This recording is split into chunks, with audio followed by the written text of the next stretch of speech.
Hello student, कैसे हैं आप? मैं समझता हूं बिल्कुल फिट होंगे।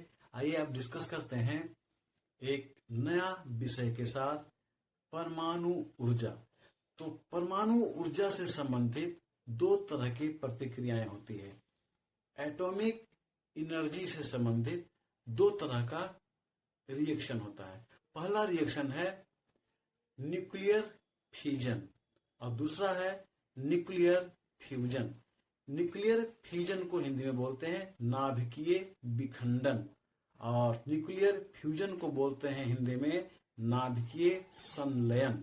तो नाभिकीय विखंडन के तुलना में नाभिकीय संलयन से अधिक ऊर्जा रिलीज होती है, यानी न्यूक्लियर फ्यूजन के कंपेयर में न्यूक्लियर फ्यूजन से अधिक ऊर्जा रिलीज होती है। इतना अधिक ऊर्जा रिलीज होती है कि आज के समय में साइंटिस्ट लोगों के लिए, वैज्ञानिक लोगों के लिए एक चुनौती बना हुआ है कि इस एनर्जी को हम कैसे नियंत्रित करें। लेकिन साइंटिस्ट लोग इस पर रिसर्च कर रहे हैं कि हम इस एनर्जी को कैसे नियंत्रित करें, कैसे हम यूज में लाएं, क्योंकि काफी मात्रा में एनर्जी रिलीज होती है। उसे नियंत्रित करना फिलहाल संभव नहीं है।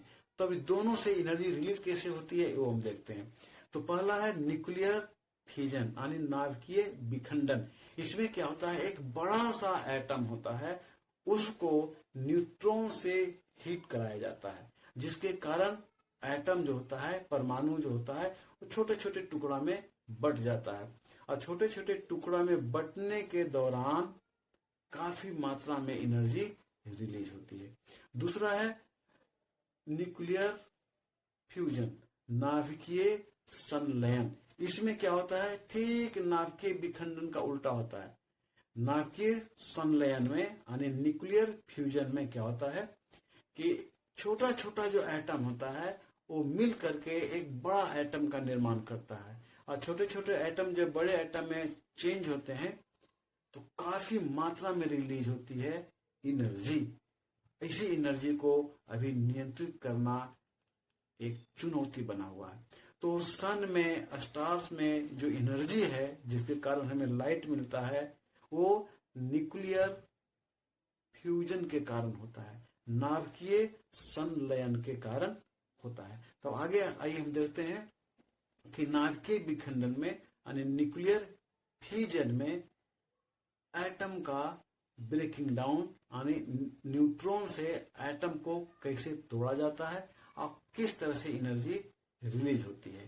देखिए, यहाँ जो हम डिस्कस करने जा रहे हैं कि न्यूक्लियर फ्यूजन से एनर्जी कैसे रिलीज होती है, तो हम बात करने जा रहे हैं यूरेनियम का।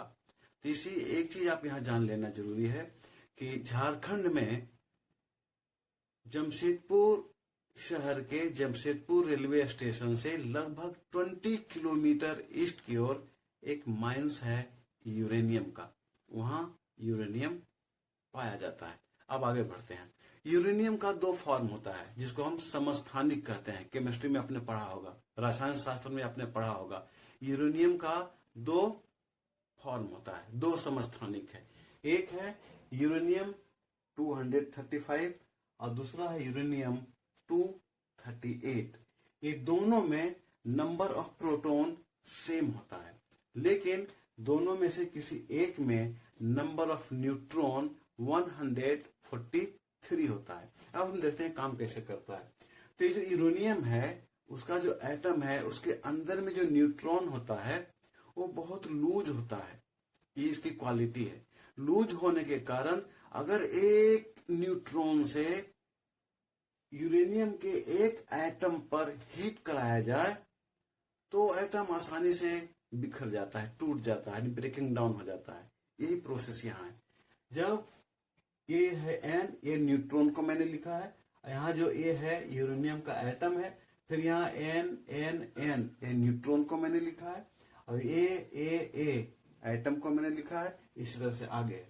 तो जब यूरेनियम के एक न्यूट्रॉन से, यानी जब न्यूट्रॉन से यूरेनियम के एक एटम पर हीट कराते हैं तो यूरेनियम का जो एटम है उसका ब्रेकिंग डाउन होता है और जो वो टूटता है, टूटने को ही कहते हैं फ्यूजन, है ना। ये जो फ्यूजन मैंने लिखा है इसका मतलब ही होता है टूटना।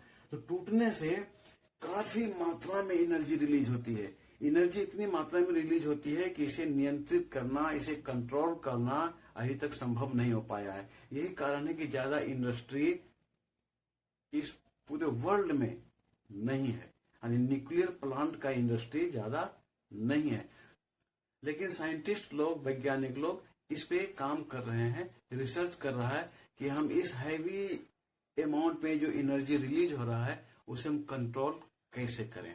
अब आगे देखिए, जब यहाँ एनर्जी काफी मात्रा में रिलीज हुआ तो फिर 3 न्यूट्रॉन बाहर निकलता है इस एटम से, 3 न्यूट्रॉन, और एक न्यूट्रॉन को एक अलग एटम पे हिट कराया गया।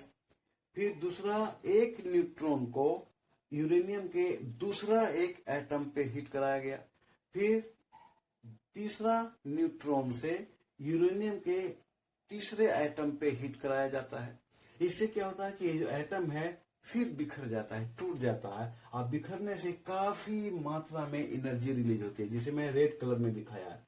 काफी मात्रा में एनर्जी रिलीज होती है, और फिर इस एटम से, तीनों एटम से 3 न्यूट्रॉन रिलीज होता है। इस एटम से 3 न्यूट्रॉन 1 2 3, इस एटम से 3 न्यूट्रॉन 1 2 3, और इस न्यूट्रॉन एटम से 3 न्यूट्रॉन 1 2 3 ये रिलीज हुआ, निकला।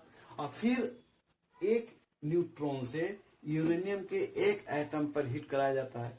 फिर दूसरे न्यूट्रॉन से यूरेनियम के दूसरे एटम से हिट कराया जाता है, यानी सेम प्रोसेस फिर चलता है। तो देखिए फिर क्या होता है, इस एटम से 3 न्यूट्रॉन निकला, इससे 3 न्यूट्रॉन 3 3 3 3 3, इस तरह से एक बड़ा चेन बनते जाता है। और जैसे जैसे चेन बड़ा होते जाता है एनर्जी काफी मात्रा में निकलती जाती है, क्योंकि हर एक न्यूट्रॉन है अलग अलग एटम पे हीट कर रहा है।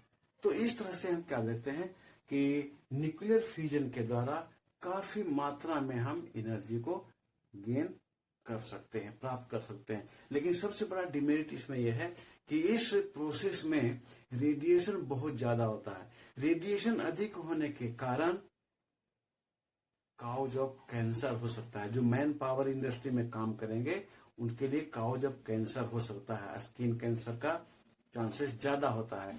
इसीलिए अधिक प्लांट अभी तक कहीं नहीं लगा है। और दूसरा कारण है कि इसमें इतनी एनर्जी रिलीज होती है जिसे नियंत्रित नहीं कर पाते हैं। तो मैं समझता हूं कि जो न्यूक्लियर फ्यूजन है आपको अच्छी तरह से समझ में आ गया होगा। मैं फिर मिलता हूं एक नए परिभाषा के साथ, नए डेफिनेशन के साथ और नए पॉइंट के साथ। तब तक आप अपना ख्याल रखें।